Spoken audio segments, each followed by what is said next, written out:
Sahabat Paramita, kita jumpa lagi di acara segmen Tanya Jawab Dhamma.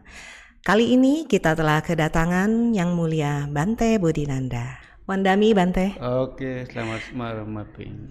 Apa kabar Bante? Sehat. Ya, Bante, kita jumpa lagi kali ini.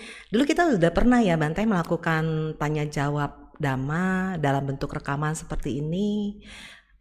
Kalau nggak salah di Kayagata Sati ya Bante. Ya, di Cibodas. Iya betul Bante. Kali ini kita berjumpa lagi dengan Bante Bodhinanda. Bante, kali ini cukup banyak pertanyaan dari teman-teman yang masuk ke rekan pengurus kami. Tapi mungkin ada beberapa pertanyaan yang disortir ya Bante, berkaitan dengan waktu masalahnya Bante. Oke, nggak masalah. Baik, saya akan mulai dengan pertanyaan pertama ya Bante. Oke. Ya, ini mengenai meditasi ini Bante.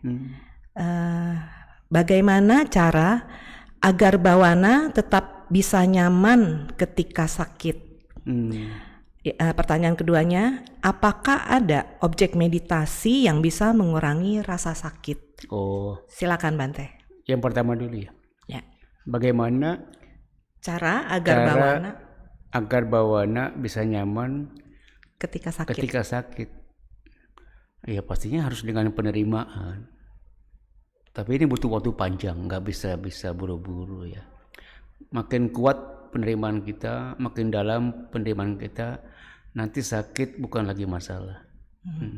Mungkin biar lebih gampang dari awalnya, jangan dianggap sakit itu sebagai gangguan. Ya. Anggap sakit itu sebagai guru. Karena kalau kita udah punya mindset sakit itu gangguan, nanti kita susah nerima. Karena kan kita udah mental block dulu ya. Udah mental block kan. Tapi kalau kita anggap sakit itu sebagai guru, nanti kita bisa buka hati kita. Ya. Bisa terima guru buat belajar gitu. Ya gampangnya sih begitu. Tapi ya nggak bisa ada cara pintas, nggak ada cara gampang ya buat nanti bisa nerima sakit menjadi seolah-olah nggak sakit. Semuanya butuh waktu panjang.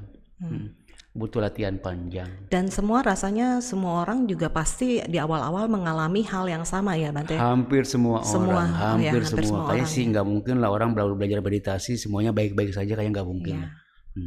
Termasuk seorang biku pun mungkin di awal-awal pasti ada berjuangnya juga. Sama, biku kan juga manusia. Ya. Sama.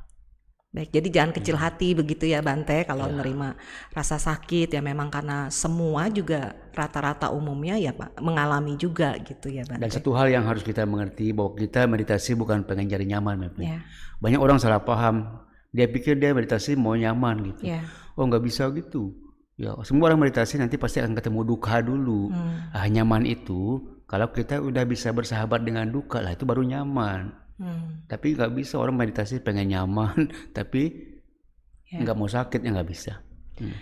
Tapi berarti Bante justru mungkin dari pemahaman kita yang semakin dewasa ya terbentuk, jadi kita mungkin bisa jadi lebih menerima gitu ya rasa sakit itu. Sering waktu kita nanti kalau kita latihan kebijaksanaan gitu pasti muncul pelan-pelan. Makin dewasa batin nanti makin beda dalam menerima kenyataan. Beda.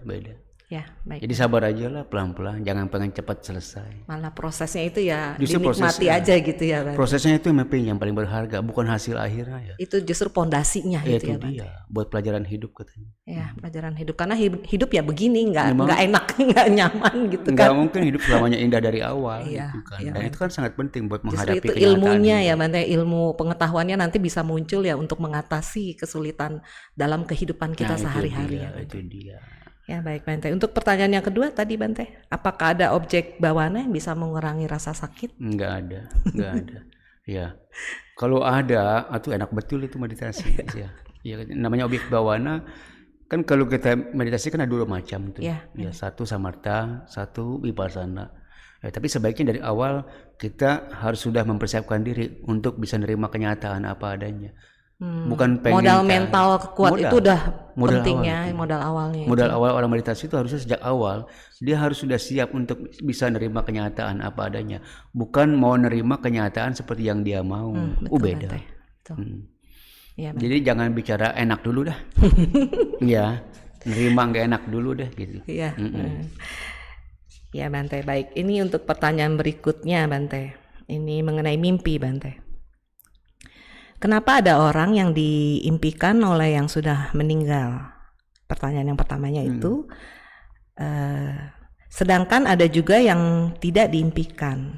Hal apa yang bisa menyebabkan demikian? Banyak faktor sih. Tapi yang ini pengalaman di lapangan aja ya, Bapak, yang jawaban aja. Ya, Bante. Ada orang ketika ada keluarganya meninggal, terus nggak lama, maaf ya, yang meninggal datang kasih mimpi. Ya. Dan nanti dari penampilan dia ketika dia datang dalam mimpi, kita bisa tebak-tebak tuh. Walaupun mungkin nggak 100% betul, tapi dari penampilan dia ketika dia hadir dalam mimpi, nanti kita bisa tahu dia ini lahir di alam mana. Oh ya. Ya, bisa aja ya maaf ya lahir di alam peta karena mungkin penampilannya nggak bagus. Mungkin. Tapi bisa aja dia lahir di alam dewa karena ketika dia datang dalam mimpi dia indah. Ya, bersih, sehat, bahagia gitu. Bisa seperti itu. Ya. Bisa banyak kemungkinan. Bisa aja muncul dalam mimpi karena yang dimimpiin sebenarnya rindu sama yang meninggal. Ya, masih banyak faktor. Nggak tahu lah yang benar yang mana. Ya, tapi kita bisa begitu ya, bisa kira-kira lah itu nanti apa seperti apa. Ya. Yang kedua, kenapa ada orang meninggal tapi sama sekali dia nggak pernah kasih kabar lewat mimpi?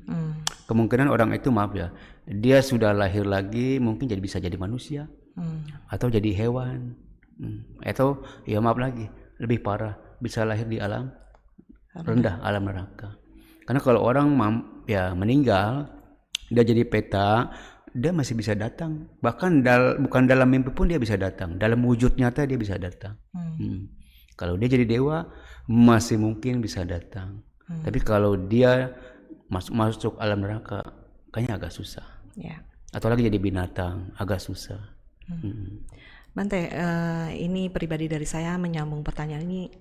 Jadi sebaiknya Bante, kalau seandainya kita dimimpikan oleh seseorang yang sudah meninggal, apa sih sebaiknya yang kita lakukan?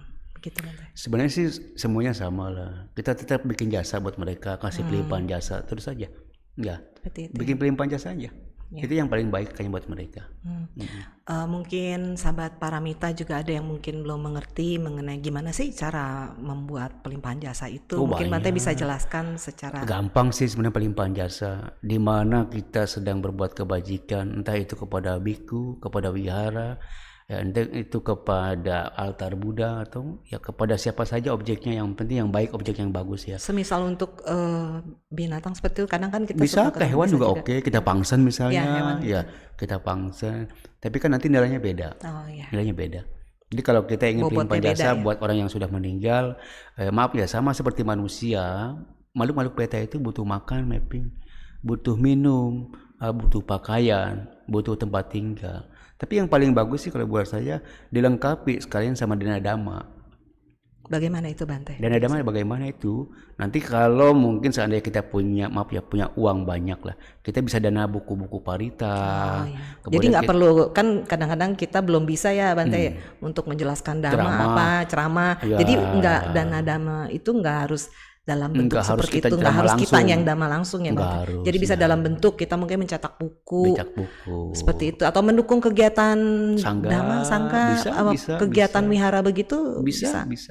Banyak hal yang bisa kita lakukan untuk, saya bilang, dana dhamma kepada sanak keluarga yang sudah meninggal. Ya kalau saya ya terus terang kondisinya pas, jadi saya bisa ceramah di mana-mana. Hasil ceramah itu, jasa kebajikan itu ya pasti saya limpahkan tuh kepada mama, papa, ya bisa. Jadi kita sebutkan gitu setelah kita melakukan kebajikan. Atau gini, saya di Simpak, di tempat saya tinggal, saya punya altar banyak, altar Buddha, ya, altar dewa-dewa, Kuan Im lah gitu kan. Jadi setiap saya dana ke Buddha, ke altar Buddha nih, saya selalu bilang begini, saya dana dupa ini kepada para Buddha atas nama mama saya, atas nama baba saya, leluhur saya, karuhun saya, dewa-dewa pelindung saya gitu. Atas nama Koko, Cici, juga atas nama semua makhluk yang bisa menerima pelimpahan jasa kebajikan ini. Karena buat saya Buddha itu objek yang paling luar biasa. Ya, di Simpak saya banyak altar Buddha. Jadi ketika saya dana dupa, dana lilin, dana air, dana pelita, ya, dana buah-buahan, saya nggak pernah lupa. Saya tunjukkan dana ini ke Buddha atas nama mama, baba, engkong, emak, leluhur, begitu. Dengan cara seperti itu kita mewakili mereka, dan ya jelas-jelas jasa ini buat mama saya, buat baba saya, gitu.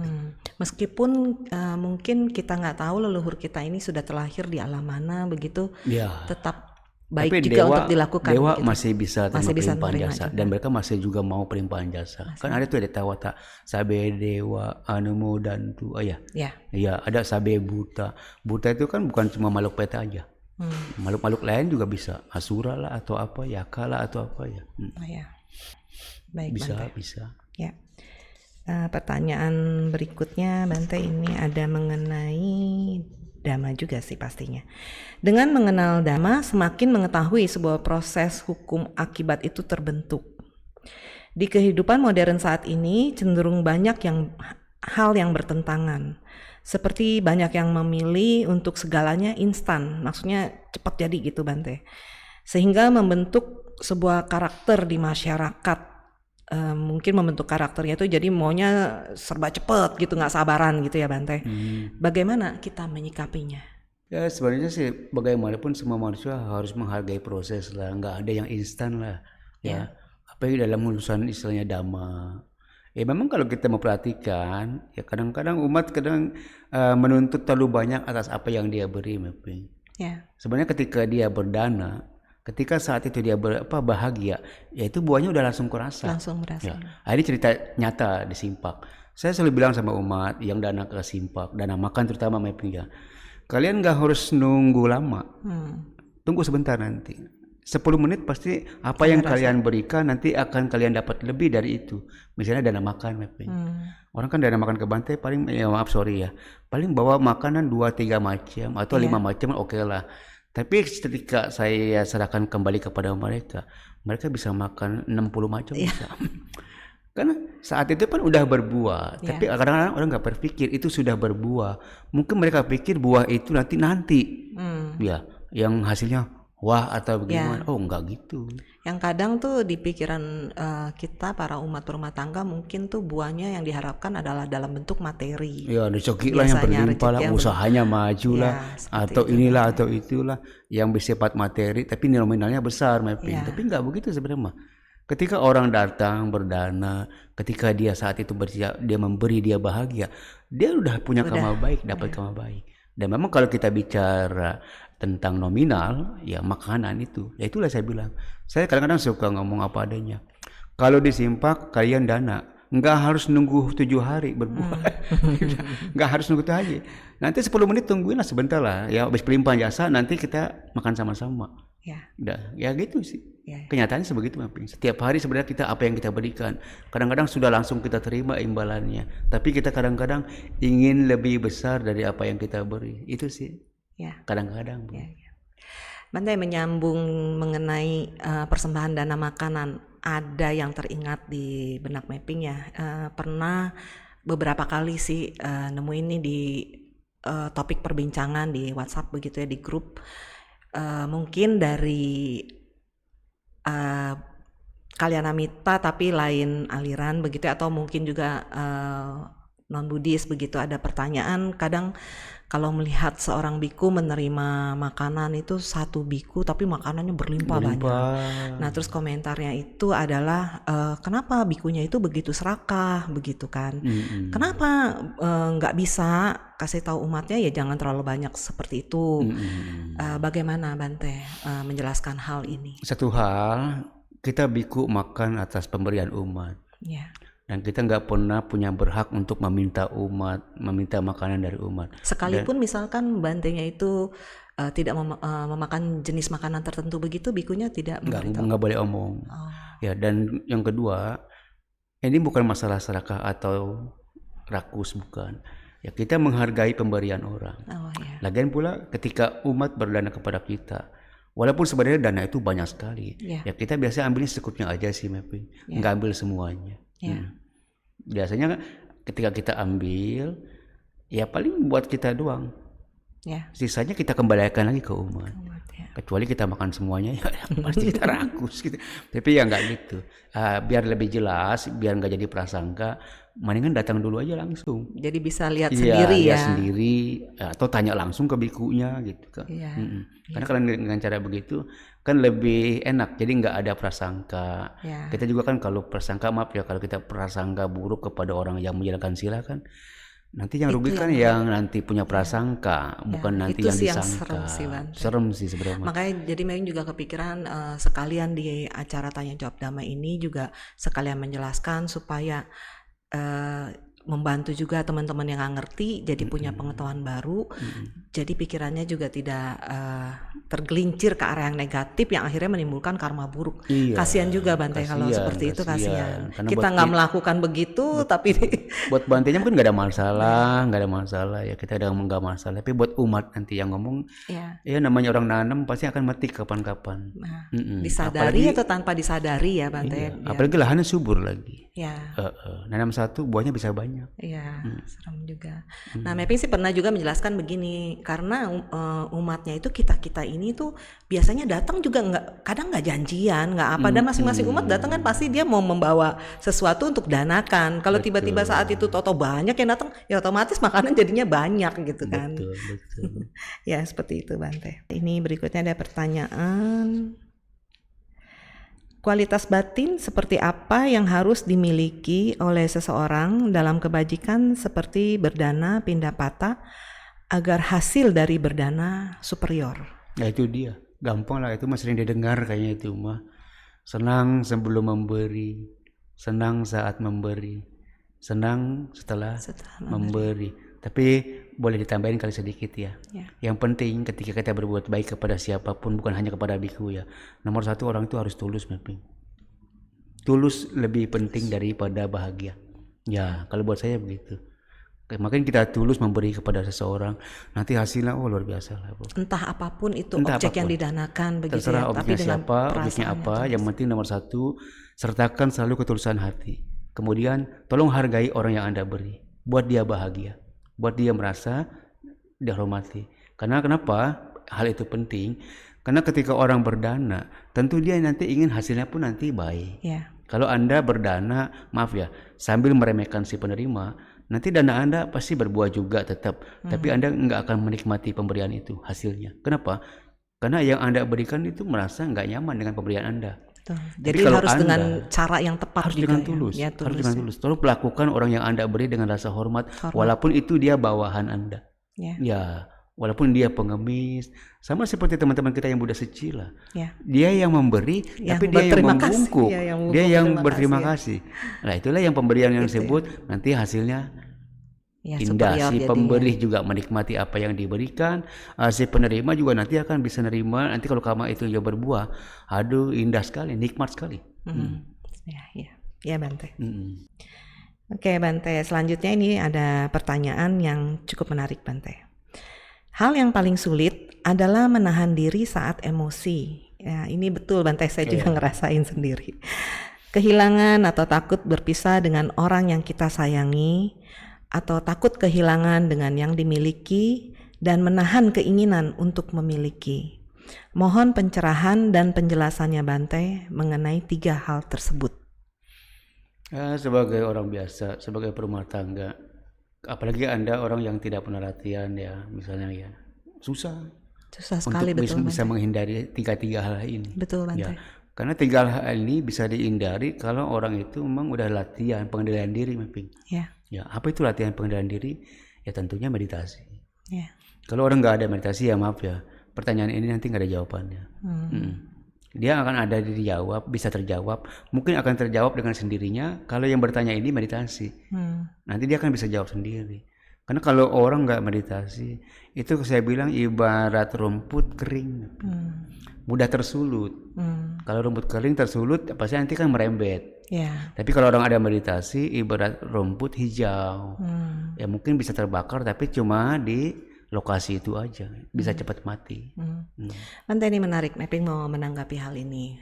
Sebetulnya Bante, apa sih yang terjadi dalam kita bermeditasi sampai bisa mengurangi rasa-rasa yang emosi yang negatif ini? Apa yang terjadi gitu dalam kita bermeditasi? Sebenarnya kan dari awal proses meditasi kan kita udah diajarin. Meditasi itu adalah intinya tentang menerima. Untuk melepas. Bukan kita meditasi pengen mengalami ini, pengen mengalami itu, pengen bisa ini, bisa itu. Kalau dari awal orang meditasi udah tahu tujuan apa dia meditasi, ya nanti lama-lama dia pasti akan punya watak baru. Yang tadinya pemarah, yang mungkin jadi pemaaf, ya, yang tadinya serakah, bisa jadi pemurah. Ya itulah imbas meditasi. Tapi kalau orang dari awal sudah salah memahami meditasi, ya nggak tahu nanti hasilnya seperti apa. Intinya tujuan awal kita meditasi, kalau kita mau mulai belajar, kita harus jelas dulu apa sebenarnya kita ingin dari meditasi itu. Ya kalau saya pribadi ya saya meditasi pengen belajar sabar mapping. Karena saya orangnya terus terang nggak sabaran juga dulu. Terus saya meditasi ingin berdamai dengan diri saya sendiri. Ya karena kan kalau kita udah sabar, udah bisa berdamai dengan sendiri, kan bisa lebih mudah kan kita berdamai dengan orang lain. Jadi meditasi itu seperti alat untuk kita men-setting ulang mindset kita ya Bante. Atau bisa kontrol diri juga kontrol bisa. Diri ya. Jadi seperti setting ulang nih batin kita seperti bagaimana, kita perbaiki, kita koreksi saat kita bermeditasi itu. Dan saya pernah bilang gini, meditasi kita bisa merubah atau membuat kita lahir menjadi manusia baru tanpa harus mati dulu mapping. Ya. Nah itu sudah bisa saya rasakan dulu saya dan sekarang ya tentunya sangat berbeda.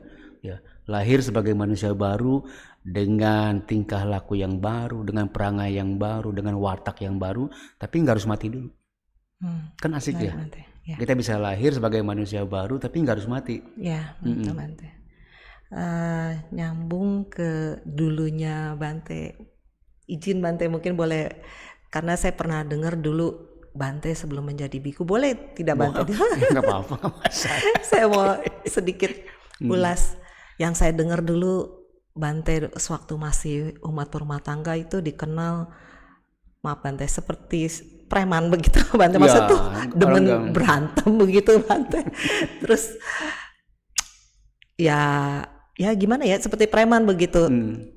Apa sih Bante yang pencetusnya tuh apa gitu? Bante yang dulu kan seperti itu, terus tiba-tiba mau menjadi biku, itu gimana Bante? Ya mungkin sebenarnya saya urusan dulu sedikit. Sebenarnya saya bukan preman mapping, bukan.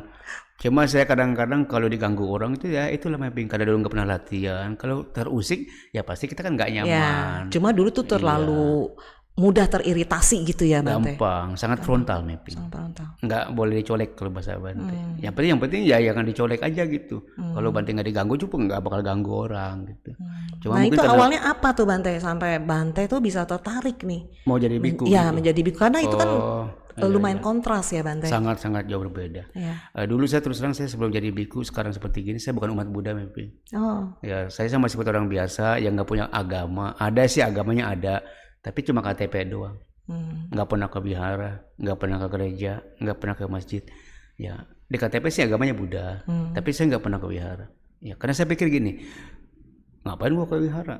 Yang penting gua jadi orang baik aja, ya enggak. Sering dengar orang ngomong gitu. Yang penting gua jadi orang baik aja kan udah beres gitu kan. Yang penting gua nggak jahat sama orang gitu kan. Nah, tapi ternyata pemahaman itu akhirnya saya pikir ini salah besar. Ya.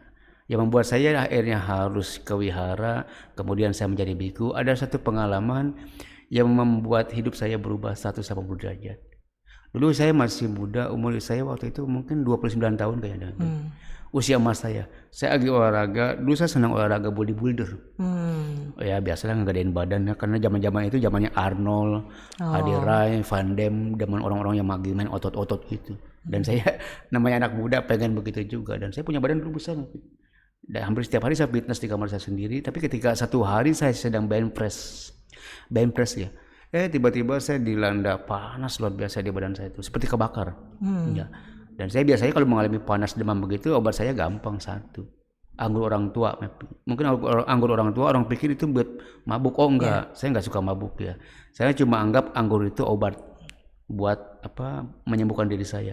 Nah, ketika saya sedang mengalami panas tinggi itu di ruang fitness, saya minum anggur orang tua tuh. Mungkin ada segelas lah. Tapi ketika pas saya minum, biasanya saya hantam lagi, bench press lagi tuh. Kalau keringetan pasti sembuh. Tapi hari itu pas saya minum, pas saya bench press lagi, Oh, semuanya gelap, semuanya gelap. Di situ saya ketemu mungkin yang sekarang saya kenal namanya kama nimita dan gati nimita. Dulu saya nggak kenal istilah-istilah gitu. Apa itu kama nimita? Ya. Apa itu gati nimita? Nanti ini akan dialami oleh semua orang yang mau mati. Kama nimita itu bayang-bayang kematian. Kalau mungkin istilahnya kita dibawa ke depan pintu kematian. Di situ akan kamu dapat gambaran. Nanti kamu akan mati dengan seperti apa. Lahir akan jadi apa. Di situ Bante ada gambarannya? Oh jelas sekali mapping. Karena ketika dulu saya mau mati, saya dibawa ke depan pintu kematian. Disuruh melihat, lu kalau mati bakal begitu. Tapi yang saya bilang pintu ini bukan pintu seperti yang kita tahu ya. Ini cuma kata-kata kiasan. Pintu batin. Karena dulu saya serang merasa, dulu saya punya keyakinan begini, kalau saya mati saya pasti masuk surga. Iya, kan kenapa saya orang Bante baik. bisa dulu punya keyakinan seperti itu? Kan saya orang baik. Tapi ternyata dulu bukan orang baik, baru merasa baik. Nah, bayang-bayang kematian itu kasih tahu saya, lu belum benar, lu baru ngerasa benar. Pengalaman orang-orang yang lain mapping. Kalau orang udah ada di depan pintu itu, biasanya nggak ada ampun mapping. Karena setelah kama nimita, nanti muncul gati nimita. Kalau kama nimita kita di depan pintu kematian, gati nimita kita melangkah maju, itu namanya mati. Waktu nggak pernah bisa mundur. Tapi saya orang yang beda mungkin sedikit, masih dikasih kesempatan. Karena waktu membuat saya mundur. Jadi ketika saya sampai di depan pintu kematian itu, saya cuma dikasih tahu, lu belum benar, lu baru ngerasa benar doang. Dan saya masih dikasih kesempatan hidup lagi mapping. Saya masih dikasih kesempatan mundur. Akhirnya ketika saya sudah di depan pintu kematian, pas saya mundur saya hidup lagi. Pas saya hidup lagi, aduh ampun, badan saya sakit semua mapping. Mungkin itulah kenapa ketika bayi lahir dia menangis. Rasa itu yang saya rasakan, sekujur tubuh saya sakit sekali. Sakitnya minta ampun dia. Butuh waktu mungkin 2-3 bulan buat recovery. Ketika saya mulai sembuh, ya nggak tahu lah, mungkin kama saya di masa lampau, mulai ada kerinduan, rindu pengen ke wihara. Tapi kalau kena masa lalunya, ya mungkin begitu. Akhirnya ketika hati ingin ke wihara, yang lebih dominan rasa malu, takut kelihatan teman-teman, takut dicengin. Iya, udah bener lu ke wihara gitu. Jadi saya mungkin butuh waktu. Mungkin bisa setahun ya. Dari mulai niat pengen ke wihara sampai bisa masuk ke Dhammasala, kayaknya setahun deh. Cukup lama loh Bante. Lama, perang batin, karena gengsi kan. Ya. Gengsi takut dicengin sama teman-teman kan, harga diri kita gimana kan ya. Masa preman dicengin gitu kan. Tapi pas saya masuk ke Dhammasala, itulah saya bilang. Ya mungkin kama saya dengan agama Buddha ini memang dekat. Pas saya masuk ke Dhammasala, saya lihat Buddha rupa. Mungkin itu yang namanya piti kali ya. Tapi ini bukan piti dari hasil meditasi. Piti dari melihat objek Buddha. Ketika saya lihat muka Buddha, wajah Buddha, patung Buddha, badan saya merinding dari kaki sampai merinding ya. Sampai keluar air mata. Tapi ya sorry ya, bukan air mata cengeng. Enggak tuh. Seperti ada kebahagiaan yang meluap-luap sampai jadi keluar air mata. Mulai hari itu saya masuk wihara. Mulai hari itu. Dan sampai hari ini nggak pernah keluar lagi. Makin kejebus ke dalam kayaknya. Malah jadi Bante sekarang. Iya. Waktu itu Bante, setelah setahun akhirnya Bante kan ke wihara nih. Mungkin jadi umat. Ya, umat biasa. Berapa lama tuh kira-kira Bante sampai Bante mungkin ikut sama Nera? Pak Baja. Ya, enggak lama. Pak Baja sama Nera. Enggak lama Bante. Cepat sekali ya. Mungkin kama saya itu cepat sekali. Ketika saya masuk wihara untuk pertama kali, wihara itu namanya Sasana Subhasita. Di Kapling tuh, Tegalsari 4. Nah, ketika saya masuk wihara, karena rumah Bante kan memang daerah situ ya. Banyak cuma 100 meter sebenarnya wihara itu. Tapi ya jodohnya kan lama. Pas saya masuk ke wihara, saya kebaktian ada satu biku namanya Bante Santamano. Oh iya. Iya, dia orang Halong, masih ada sih sampai sekarang masih jadi biku. Ya. Beliau Dan ketika saya ketemu dengan Bante Santamano, kok kita bisa nyambung ya? Padahal kan seorang baru. Ya, Bante Santamano juga masih baru. Nyambung, nggak tahu tuh karena masa lampau kita kayaknya sahabat baik. Walaupun umur saya lebih tua, Bante Santamano lebih muda, tapi kita kayak teman. Nah dari situ saya mulai tertarik. Kok enak bener ya kayak jadi biku ya? Karena Bante Santamano itu orangnya ramah, orangnya humble gitu. Dia tanya saya, jawab saya seperti saya teman dia, makanya saya mulai tertarik. Terus kepikir, pengen jadi kayak gitu. Nggak lama ada program Pabaja Samanera di Sasana Subasita, dan saya bantu-bantu. Lama-lama pengen jadi Samanera juga. Saya tanya sama Bante Santamano, Bante, saya pengen jadi Samanera, gimana ya caranya ya? Kebetulan di Vipassana Geraha ada program. Itulah saya mengenal Pabaja Samanera untuk pertama kali, 2001. Itu gempar nggak tuh Bante di coupling sang preman gugur? Rame. Ya, kok bisa gitu kan? Orang selalu bilang kok bisa. Ya, memang ya ternyata memang bisa gitu kan. Dari Luar situ, biasa ya Bante. Ya dari situ, dari 1 Pabaja, 2 Pabaja, 3 Pabaja, 4 Pabaja, akhirnya saya berangkat ke Myanmar malah. Tapi kalau dari keluarga ada pertentangan. Maaf Bante saya tanyakan karena biasanya umumnya kita terutama ibu-ibu biasanya itu sulit melepas Bante. Nah, kalau dari Bante bagaimana? Ada pertentangan nggak? Ada. Mama yang pertama menentang saya, mama. Bukan menentang sih sebenarnya, karena sayang. Jadi agak sulit melepasnya. Iya, begitu. Karena saya walaupun orang bilang saya preman enggak, sebenarnya saya enggak. Ya, saya orang rumahan sebenarnya. Cuma mungkin keras aja gitu. Cuma keras aja. Keras gitu. Jadi ketika saya menjadi biku, ya karena mama sama saja kan dari awal juga kan saya sama mama terus di rumah tuh bantuin mama. Deket gitu. Mama enggak siap kehilangan saya. Dia nggak boleh. Bahkan ketika saya pertama kali jadi Samanera, mama saya nangis terus. Saya baru naik motor aja mau jalan dia udah nangis. Bukan menentang sih sebenarnya. Mungkin karena sayang aja. Jadi melarang masih sih sulit enggak. melepasnya. Dia melarang enggak, tapi dia menangis. Waktu itu orang tua Papa Bante sudah meninggal. Bapak saya udah meninggal. Udah meninggal. Jadi tinggal mama doang kayak.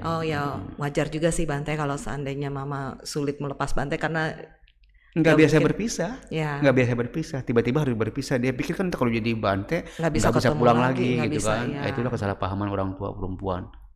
Nah mungkin ini kesempatan Bante juga untuk menjelaskan supaya ibu-ibu mungkin yang anaknya ada minat untuk menjadi Bante atau menjadi Samanera.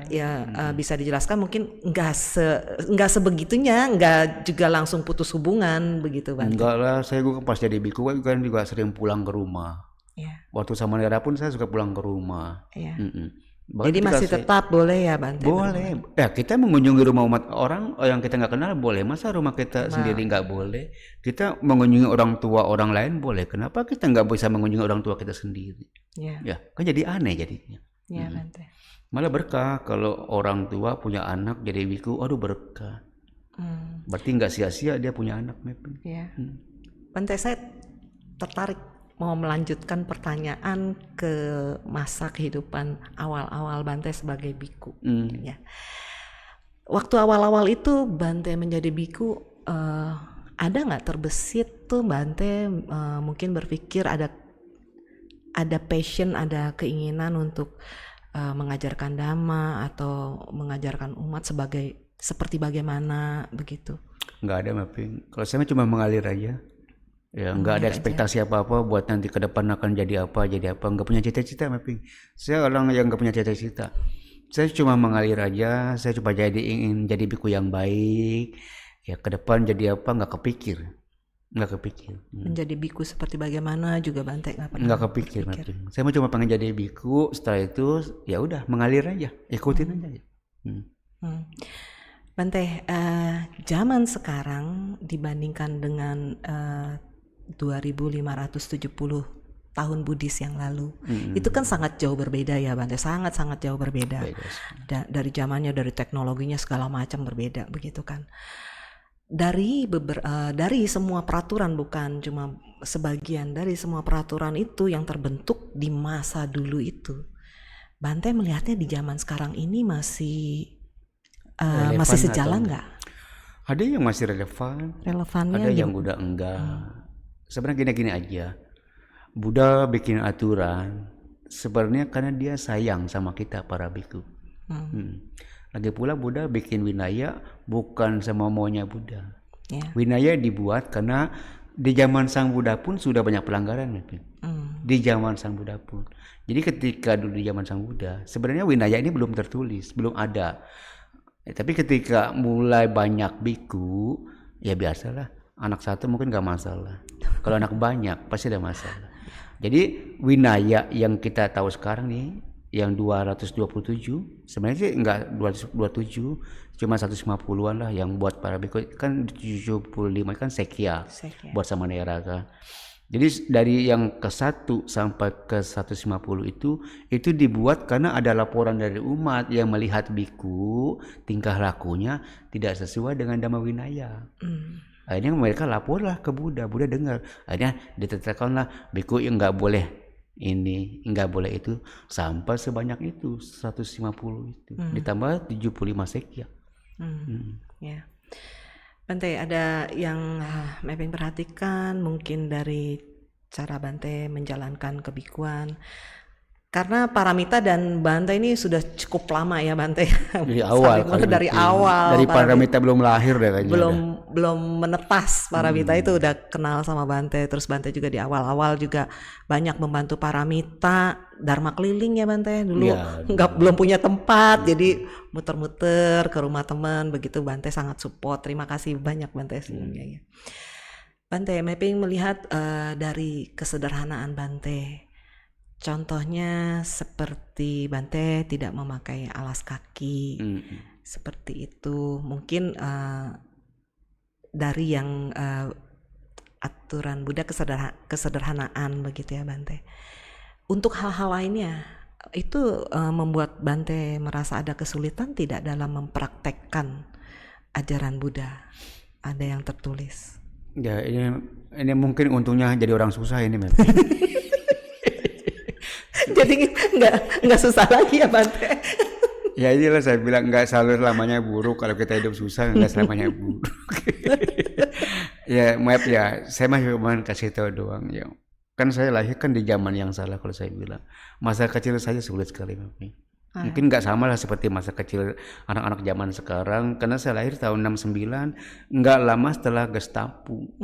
Masa-masa zaman-zaman sulitnya Indonesia lah, PKI itu. Bante sendiri berapa saudara? 10. Wow. 10. Bayangin di zaman susah begitu, bapak saya cuma tuh kuli bikin rumah, mama saya kuli nyuci. Ya, ngempanin 10 bulut nggak cukup. Dan saya udah terbiasa susah dari kecil, udah biasa sederhana. Jadi ketika jadi biku ya emang nggak mau nuntut apa-apa, cuma pengen jadi biku doang, udah terbiasa dengan cara hidup begitu.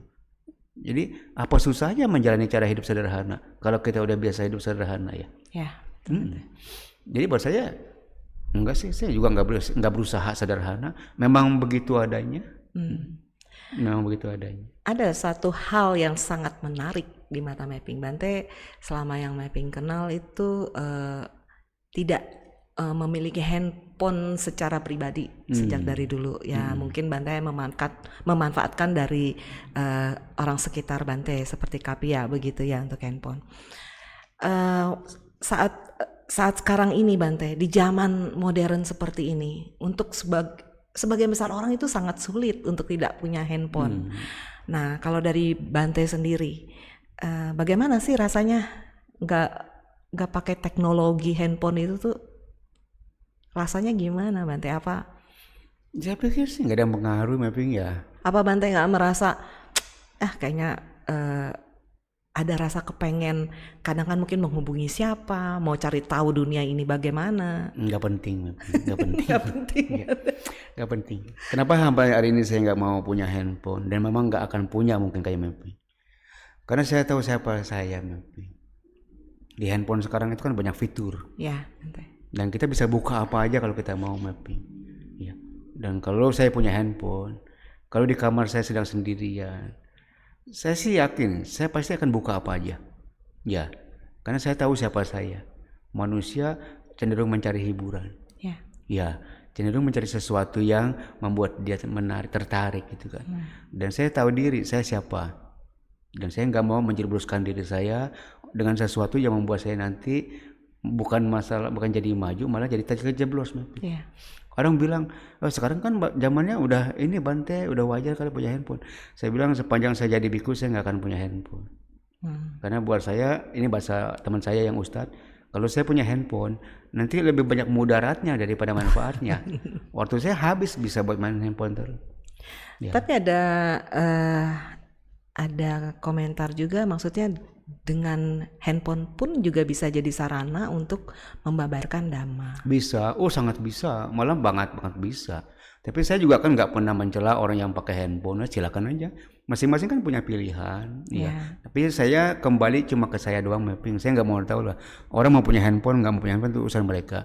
Tapi yang saya pasti tahu, kenapa sampai hari ini saya nggak mau punya handphone? Karena saya tahu siapa saya. Kalau saya punya handphone, kayaknya celaka ada mapping. Tapi Bante, bagaimana sikap Bante terhadap rekan sejawat Bante yang mungkin lebih junior daripada Bante? Apakah Bante juga ada kasih pengarahan atau mungkin larangan untuk karena Bante tidak memakai handphone, jadi biku yang junior Bante juga tidak boleh memakai handphone? Ada tidak Bante? Enggak, mapping. Saya nggak mau intervensi orang lain. Ya saya maunya sih mereka nggak pegang handphone karena kesadaran mereka. Kalau saya larang, takutnya nanti dia nggak pegang handphone, tapi yang lama-lama takutnya dia bilang saya arogan lah atau apa. Ya di Simpang juga kan saya banyak, ada Bante yang lain lah yang di bawah saya gitu kan, ada saya ya. Dan saya nggak pernah larang mereka punya handphone, terserah, itu urusan masing-masing. Saya nggak mau intervensi siapa-siapa. Baik Bante, menarik sekali pembincangan kita kali ini. Ini adalah sesi pertama Bante, jadi belum selesai sampai di sini keseruannya kita. Nanti kita akan lanjut lagi di sesi yang kedua. Oke. Ya, Siap, baik, siap. Baiklah sahabat Paramita, demikian tadi sudah kita selesaikan sesi tanya jawab Dhamma yang pertama. Nanti kita akan berjumpa kembali di sesi yang kedua. Terima kasih.